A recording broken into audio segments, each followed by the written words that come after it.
Hey, ladies and gentlemen, this is Carmine Sabia for Explain America, and the Veep stakes for Donald Trump continues, and one candidate, well, he's just spoken out. Before we get started, please make sure you like, comment, share, and subscribe. Those little things really help us out, and they help our channel continue to grow. There's been one name bandied about recently, and this would be the first Hispanic vice president in the history of our country. I am a massive fan of this guy. I always have been a massive fan of this guy. I think he has all the makings of a president someday. One of my favorites. Now, I know what you're thinking. If you've watched me before, you're thinking Tim Scott, but I said Hispanic. I love Tim Scott as well, and I think he has all the makings of a president someday. But they're both these men are young and have plenty of time. In fact, one of these guys, if they did run for president, I'd want them to pick the other one as vice president. The guy I'm talking about said he would be honored, and it would be an honor for anybody to be considered to be Trump's vice president. That man is none other than Cuban-American, Florida Senator Marco Rubio. Again, one of my absolute favorites. This guy has, to me, everything it takes to be a president, and he's tough. I want you to watch what he said, and then I want you to tell me in the comments, who do you want Trump's vice presidential pick to be?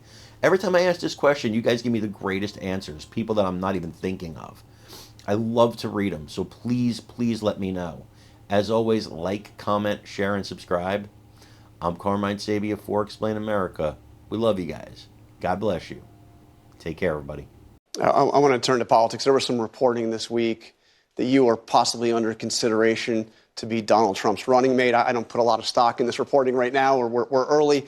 But you said it would be an honor to be offered a spot on his ticket. Really? Yeah, I think anyone who's offered the opportunity to serve this country as vice president should be honored by the opportunity to do it if you're in public service. I'm in the Senate because I want to serve the country. Being vice president is an important way to serve the country. But I've also been clear, I've never talked to Donald Trump. I've never talked to anybody on his team or family or inner circle about vice president. That's a decision he's going to make. He has plenty of really good people to pick from. I mean, the reason why I ask is, look what happened to the last guy. A mob stormed the Capitol, literally calling to hang Mike Pence. Listen, and Trump defended those chants of hanging Mike Pence. I will tell you this, that when Donald Trump was president of the United States, this country was safer, it was more prosperous. We had relations, for example, in a part of the world that I care about called the Western Hemisphere that were very strong. We had a lot of good things done there. I think the country and the world was a better place when he was president. And I would love to see him return to the White House in comparison to the guy who's there now, Joe Biden, who's been a disaster economically. Look at the world. Every single day we wake to a new crisis, to a new conflict. Everything has gone on fire since the time Joe Biden took over. Afghanistan's gone down. Ukraine has been invaded. Now the Philippines and the Chinese are on the verge of something bad happening every single day, not to mention the threats to Taiwan. We have this blow-up in Haiti going on in our very own hemisphere. We wake up every single day, terrorist attacks, 9 million people across the border. That's what matters. You're not suggesting that's all happening because of Biden. Absolutely, I am. Absolutely, I'm suggesting it happening because of Biden. He's president, and his weakness and his... It's because of Biden that Russia invaded Ukraine? Absolutely. It's because of Biden that Haiti... Okay, absolutely. Putin is sitting there saying, these guys can't even stand up to the Taliban, and they have to fly people hanging off the wings of these airplanes.